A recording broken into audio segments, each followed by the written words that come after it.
Merci de suivre ces 30 minutes d'information sur RTI 1. Bonjour à toutes et à tous. Tout de suite, le sommaire. En Côte d'Ivoire, le discours du Nouvel An 2023 du président de la République Alassane Ouattara. Le chef de l'État a fait le bilan de l'année 2022 et présenté les perspectives pour 2023. Dans ce nouveau journal, le bilan politique, notamment la consolidation de la paix et de la sécurité. Toujours en Côte d'Ivoire, la célébration du Nouvel An 2023 à Bouaké, dans la région centre, a noté une année pleine d'espoir en raison des travaux d'achèvement de plusieurs infrastructures. Les élus et cadres de Bouaké ont offert aux populations des soirées de gala.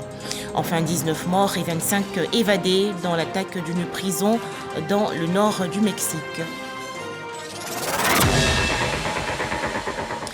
Le président de la République de Côte d'Ivoire, Alassane Ouattara, félicite ses compatriotes pour les efforts consentis pour la paix, le renforcement de l'unité nationale et la consolidation du vivre ensemble. Dans son discours à la nation, et cela à l'occasion du Nouvel An 2023, le chef de l'État, Alassane Ouattara, a également annoncé le retour au pays dans les prochains jours des 46 soldats ivoiriens détenus au Mali. Les explications détaillées de Michel Digré. Aucun développement ne peut se faire sans stabilité politique et le président Alassane Ouattara fait de la cohésion une priorité. Dès l'entame de son discours à la nation, le chef de l'État se réjouit de l'apaisement du climat social. Je félicite chacune et chacun d'entre vous pour les efforts que vous consentez pour la paix, le renforcement de l'unité nationale et la consolidation du vivre ensemble, avec notamment la mise en œuvre de la plupart des recommandations de la 5e phase du dialogue politique.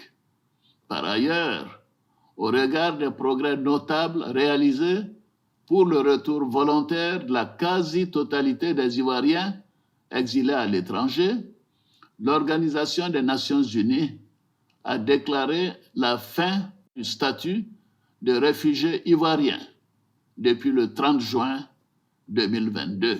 2023 étant une année électorale, le chef de l'État invite les Ivoiriens à consolider tous les acquis.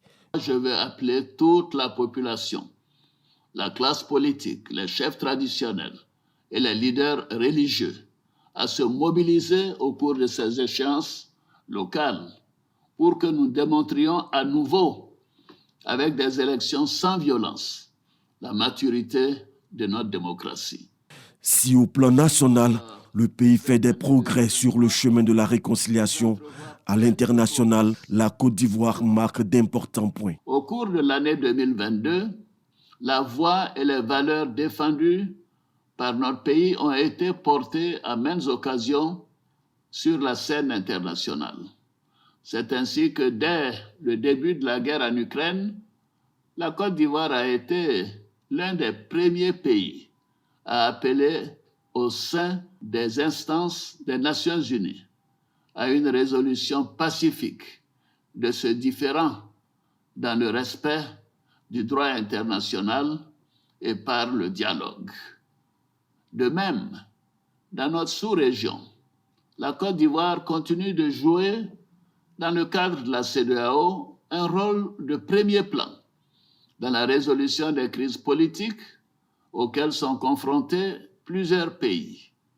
Au niveau continental, sur proposition de la Côte d'Ivoire, l'Union africaine a déclaré l'année 2022 année de la nutrition de l'Union africaine. Les questions sécuritaires étaient également au cœur du discours. Nous avons également procédé au renforcement de notre dispositif de sécurité intérieure et à l'augmentation des effectifs et des capacités opérationnelles de nos forces de défense et de sécurité au cours de ces dernières années, notamment aux frontières nord. Ils sont nombreux, nos frères et sœurs, militaires, gendarmes, policiers, douaniers et agents des eaux et forêts qui veillent et se battent au quotidien pour protéger notre pays. Je salue leur courage et leur sens du devoir. Je veux leur dire ma fierté et la reconnaissance de toute la nation. Enfin, le président de la République a annoncé la signature d'un décret accordant une grâce collective à environ 2000 personnes condamnées pour des infractions mineures.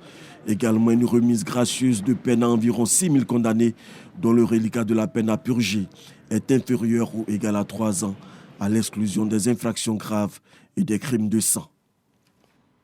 Des prières pour accueillir le nouvel an 2023. Les chrétiens catholiques de la paroisse Saint-Christ-Roi de Alépé, dans la région sud du pays, étaient le 1er janvier dernier en communion avec Dieu.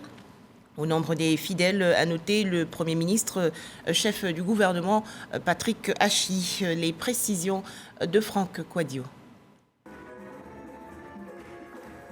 Région de la Mai. Nous sommes à la paroisse Saint-Christ-Roi d'Alépé. Le Premier ministre, Patrick Hachi, aux côtés de la communauté chrétienne de la localité pour la première messe de l'année 2023. En lien avec la célébration de la Journée mondiale de prière pour la paix, elle a été officiée par le père Éric Dengui. Le père célébrant a insisté sur la nécessité pour les populations de créer les conditions pour une vie en harmonie avec les divergences ethniques et religieuses des uns et des autres. Il a par ailleurs invité les acteurs politiques et les responsables villageois qui étaient présents à vivre fraternellement la main dans la main autour de projets communs pour l'épanouissement du peuple de la région de la Mai, particulièrement pour le département d'Alépé, où il y a eu des événements assez malheureux il y a quelques mois. À la fin de la cérémonie, le Premier ministre s'est recueilli à la grotte de la paroisse. Patrick Hachi a contribué à la construction de cette grotte. Voilà des précisions de Franck Quadio et Sidonie Davila. Toujours en Côte d'Ivoire, fini la période agitée des fêtes de fin d'année. La reprise des activités hier lundi 2 janvier 2023 est plutôt timide dans les commerces, les gares routières et autres restaurants du district d'Abidjan. C'est un scénario assez rare, surtout en début de semaine. Le carrefour La Vie à Cocody peut mouvementer en cette matinée du lundi 2 janvier 2023. Cette gare de mini-car communément appelée Gbaka, réputée pour sa forte affluence, est quasi déserte.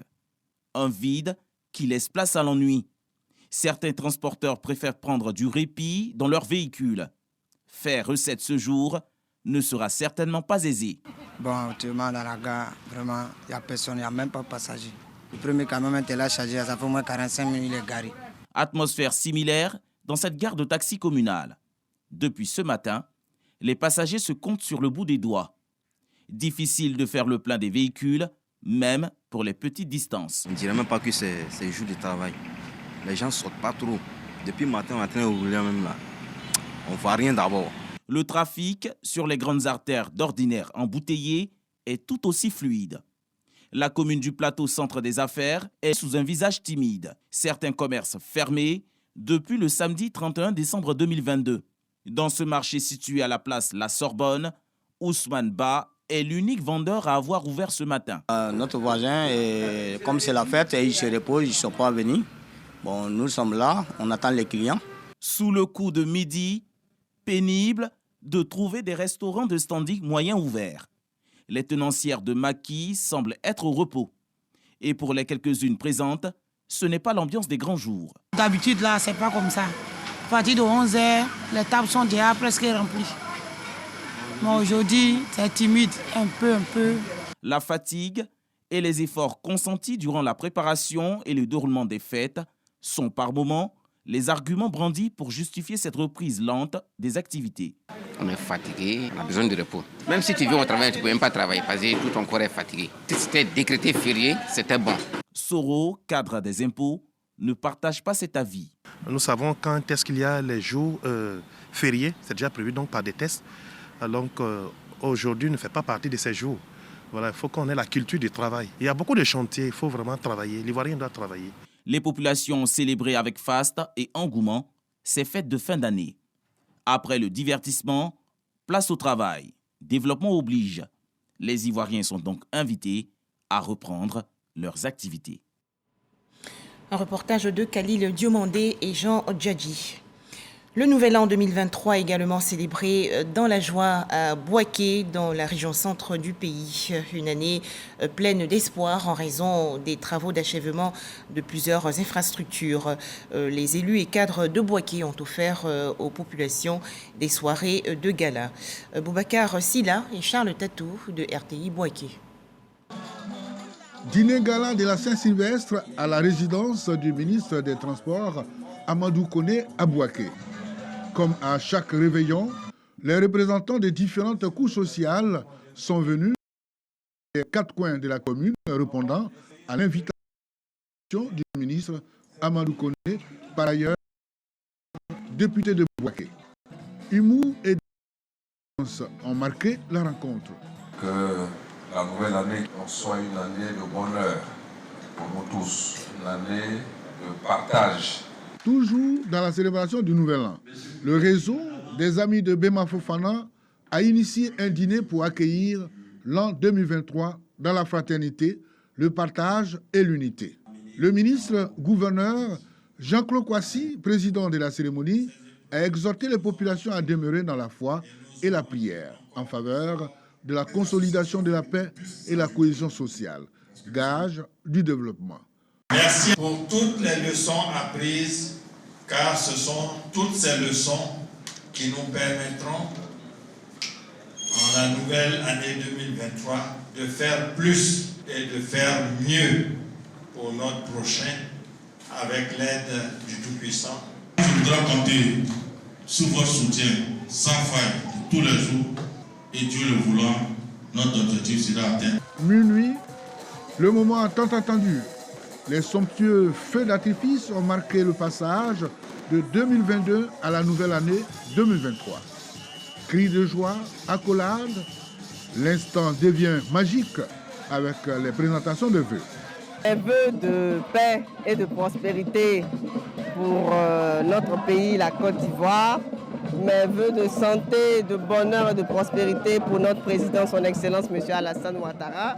Le vivre ensemble, se mettre ensemble, il n'y a rien de tel. C'est ce vivre ensemble qui permettra à Bouaké d'être développé. Bouaké ville carrefour, Bouaké de tous les défis et Bouaké de la cohésion, la paix, l'unité des fils et des filles, afin que Bouaké retrouve cette noblesse d'antan. 2023 s'annonce pleine d'espoir, certainement, avec l'achèvement des infrastructures en cours de réalisation. Des prières dans les églises et un grand feu d'artifice pour célébrer le Nouvel An 2023 à San Pedro, dans la région sud-ouest du pays. Les détails dans ce reportage de Sam Conan. Le ciel de San Pedro illuminé par des feux d'artifice. Les Pétrusiens célèbrent avec joie l'entrée dans la nouvelle année 2023. En tout cas, ce soir, je suis tellement heureuse parce qu'à San Pedro, je crois que c'est une première. En tout cas, je dis merci au ministre-maire de la commune de San Pedro. Des vœux de bonheur, des vœux de santé à l'endroit d'abord de son Excellence le président Alassane Ouattara et son épouse, à l'endroit de toute la population de la Côte d'Ivoire et en particulier à l'endroit de notre chère ville San Pedro. La première c'était à Abidjan. Dieu merci, c'est venu à San Pedro. Je suis content même, c'est en joie. Très heureuse, vraiment je sens la nouvelle année, je sens que ça sera positif. Nous pensons donc que l'année 2023 est une année particulière et nous avons voulu donc qu'elle s'annonce en couleur pour la ville de San Pedro. Nous disons merci principalement au chef de l'État pour ce qu'il est en train de faire de San Pedro. Un peu plus tôt, les fidèles chrétiens avaient pris d'assaut les lieux de culte pour prier Dieu, afin que 2023 soit une année fructueuse. Pendant ce temps, dans les maquis et bars, l'heure était à la fête. Le préfet des régions, qui voulait s'assurer que les populations célèbrent le réveillon de la Saint-Sylvestre dans la quiétude et la sérénité, était à la tête d'une rame composée des différentes unités et les chefs de commandement. Les lieux de rassemblement et les différents corridors de la ville ont été visités. Tout se passe bien à San Pedro, avec tous les commandants de force les instructions ont été respectées. C'est le constat que nous avons fait et nous ne pouvons que les féliciter et encourager tout le monde et souhaiter à tous une bonne et heureuse année. Après le réveillon de la Saint-Sylvestre, place à la fête du 1er janvier 2023. Un concert géant gratuit offert aux populations de Fronan dans la région nord-est du pays. C'est un cadeau du conseil municipal. Objectif, permettre aux habitants de célébrer dans la joie le nouvel an 2023. Les détails, Boubacar Silla et Soro Corona de RTI Boaké. Les populations ont terminé l'année 2022 avec un concert gratuit animé par les artistes nationaux accompagnés de plusieurs autres artistes locaux. Ce concert, qui est à sa 2e édition, a été offert comme cadeau de fin d'année à la population par le conseil municipal de Fronan. Objectif, égayer et consolider le vivre ensemble entre les résidents de la localité. On a terminé l'année en bonne santé et on a bien débuté l'année. En tout cas, nous sommes beaucoup contents de ce concert et on aimerait aussi que ça se passe chaque année et l'année prochaine on a besoin de beaucoup d'artistes. Nous voudrons dire merci à un frère, notre frère Kinapara Koulibaly, qui a permis que les populations de Fronan puissent se réjouir aujourd'hui. Ce spectacle, qui s'inscrit dans la série d'activités sociales, a été l'occasion pour le maire de Fronan d'inviter les populations à la cohésion et la paix. Cette fête permet à la jeunesse de Fronan de s'égayer et de maintenir la cohésion et la fraternité entre les fils et les filles de Fronan. Parce que c'est ce qui est prôné par le président de la République. De 20h jusqu'à l'approche de minuit, les artistes et groupes de danse folklorique ont fait preuve de leur talent, gratifiant le public de leurs prestations à la place du marché de Fronan. Un important lot de vivres offert le 31 décembre dernier, jour de la Saint-Sylvestre, aux populations des 3 départements de la région du Moronou, dans le centre-est du pays. 50 tonnes de vivres. Ce don du président de la République, Alassane Ouattara, a permis aux familles bénéficiaires de célébrer aisément le nouvel an 2023. Le point dans ce reportage de Herman Niamia. 50 tonnes de riz et 300 cartons d'huile pour les populations de la région du Moronou, don du président de la République Alassane Ouattara pour permettre aux veuves et aux organisations de femmes des départements d'Ara, de Mbato et de Bongouanou de passer d'agréables fêtes de fin d'année. À Ara, ce sont 200 femmes qui sont réparties les bras chargés. Elles ont reçu leur don des mains de Arlette Badou Nguessan, maire de la commune d'Ara.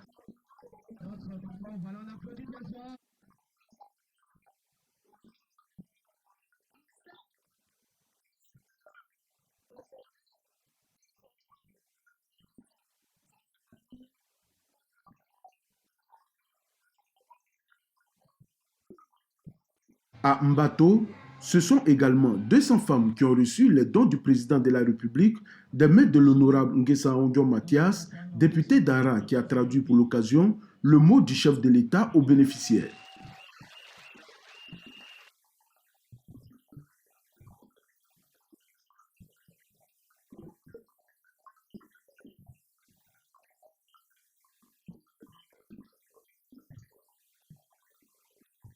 Même exercice au foyer des jeunes de Bongouanou qui a refusé du monde pour la circonstance.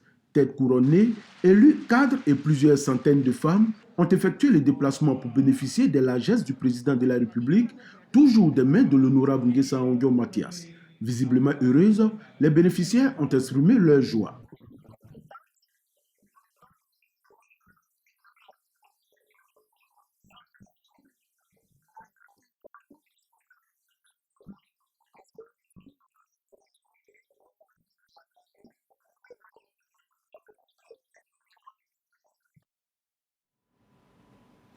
Des vivres et non-vivres également offerts aux communautés villageoises et associations de Ferké-Sédougou et de Kumbala, 2 localités situées dans la région nord du pays. C'est une initiative des parlementaires de Ferké-Sédougou et de Kumbala. Des vivres et non-vivres estimés à plus de 10 millions de francs CFA. Les détails, Kader Sogodogo de RTI Boaké. Place Alassane Ouattara de Fekessédougou. Le député Jacques Agnénieri-Sulué et son suppléant Dieudonné Koné sont arrivés les bras chargés de présents pour la population. 1000 chaises, 5 tonnes de riz et des dons en numéraire. Le tout estimé à 10 millions de francs CFA. Les bénéficiaires de cette action de solidarité sont les chefs de village et de quartier et les associations de ces zones. Ils appartiennent aux communes et aux sous-préfectures de Fekessédougou et de Koumbala. L'idée est de leur permettre d'entrevoir la nouvelle année dans la gaieté. Cet acte, nous le posons dans la continuité de ce que le ministre d'État, M. Tene Brahima Ouattara, président du conseil régional du Tchologo, fait pour la région du Tchologo. Il en fait beaucoup. Et nous, les cadres, nous pensons que nous devons pouvoir le soutenir dans cette action de solidarité qu'il essaye de faire émerger au niveau de notre région. Une action qui vient au bon moment. Le riz va beaucoup aider les femmes et puis les chaises aussi, puisque nous sommes en association. Je souhaiterais que tous les cadres de Ferké et Koumbala suivent un peu la même voie que lui, pour que nos parents qui sont dans les villages, qui sont partout, aient aussi gain de cause de temps en temps. Les donateurs entendent multiplier ces actions pour être en phase avec le chef de l'État dans sa vision d'une Côte d'Ivoire solidaire. 2023, prenons de bonnes résolutions, notamment acceptant la vaccination contre le coronavirus.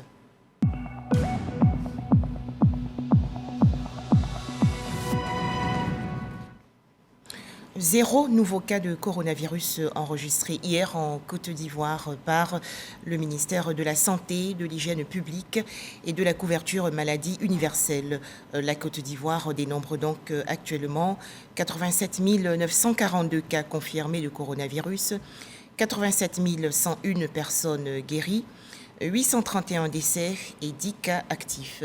Rappelons que la vaccination contre le coronavirus est volontaire et gratuite en Côte d'Ivoire. Toujours au chapitre santé, la livraison en Côte d'Ivoire de médicaments par drone dans les endroits les plus difficiles d'accès. Cette pratique a commencé en septembre 2022. L'Autorité nationale de l'aviation civile, l'ANAC, a remis récemment un certificat d'exploitation d'aéronefs télépilotés à une importante entreprise de drones. Les explications de Didier Nguessan. Le pronostic vital d'un patient peut être engagé si le médicament n'arrive pas à temps pour sa prise en charge. La livraison de médicaments dans les zones les plus reculées du pays est une difficulté qui devait être résolue grâce au projet de livraison de médicaments par drone lancé par Zipline Côte d'Ivoire début novembre en partenariat avec le ministère de la Santé. Aujourd'hui, une nouvelle étape du projet est franchie avec la remise par l'Autorité nationale de l'aviation civile, ANAC, d'un certificat d'exploitation d'aéronefs télépilotés. Élever la population pour que cette population puisse être soignée en heure et en temps. Donc, ce projet Zipline nous permet de pouvoir distribuer les médicaments, les poches de sang, des vaccins aux zones très reculées, avec des accès assez difficiles. Le pari qui vient de réussir l'ANAC, qui, après avoir certifié l'aéroport international Félix Houphouët-Boigny d'Abidjan en 2017 et certifié les compagnies aériennes pour les aéronefs habités, franchit une étape supplémentaire dans sa volonté de faire de l'aviation civile un vecteur de croissance économique. Une certification qui rassure sur la sécurisation des engins volants en particulier et de l'aviation civile en général. Ça va sauver beaucoup de vies humaines parce que vous voyez, par le passé, pour ne serait qu'une poche de sang, on évacuait un malade sur à peu près 200 ou bien 300 km sur des routes vraiment chaotiques. Pour la phase pilote, les drones pourront transporter jusqu'à 1,5 kg de médicaments. Un tout autre sujet à présent et nous partons à Ouangolo-Dougou dans la région nord du pays. Le député Drissa Traoré a présenté récemment aux populations le bilan de l'année parlementaire. Le point, Kader Sogodogo de RTI Bouaké. Ouangolo-Dougou, permanence du député de la circonscription. Les forces vives ont répondu présentes au traditionnel rendez-vous du bilan de l'année parlementaire. Un cadre d'information et d'échange mis en place par le député Traoré Drissa qui vise à expliquer aux populations les principales lois votées au cours de l'année. Je suis heureux que toute la population soit présente pour écouter tout ce qui a été décidé au niveau de l'Assemblée nationale, tout ce qui a été dit par le président de la République, tout ce qui doit être fait pour le bien-être de la population, parce que notre présence à l'Assemblée nationale, c'est eux qui nous ont envoyés là-bas. Un cadre de partage salué par les participants. Le président Alassane, il est au travail, il a été aussi des fils donateurs et qui respectent leur engagement vis-à-vis de la loi. Ce qu'il vient de faire aujourd'hui, nous tous on était à l'Assemblée. Le député Traoré Drissa n'a pas manqué d'inviter les populations de sa circonscription à contribuer à travers la cohésion et la paix à la construction d'une Côte d'Ivoire qui change positivement au quotidien. Dans l'actualité nationale également, l'installation de Julien Bahin, le premier président exécutif de la Jeune Chambre internationale Excelsior. La Jeune Chambre internationale est implantée dans différents pays où elle permet aux jeunes de développer leur plein potentiel en leadership. Pour en parler, Godefroy Okambawa. Julien Bahin est le tout premier président de la JCI Excelsior, le nouveau club service de la Jeune Chambre internationale de Côte d'Ivoire. Cette investiture marque la prise officielle de ses fonctions après son élection le 19 novembre dernier. Il place son mandat sous le sceau du leadership au service de l'excellence. Nous voulons apporter un souffle nouveau à la Jeune Chambre internationale, au-delà de la citoyenneté, au-delà du civisme dont nous faisons la promotion habituellement. Nous voulons également faire la promotion de l'entrepreneuriat et amener les membres Jeune Chambre à entreprendre afin qu'ils soient épanouis et indépendants. Tout en félicitant le nouvel élu, le président national 2023 de la JCI Côte d'Ivoire l'invite à prendre en main l'organisation afin qu'elle devienne une référence.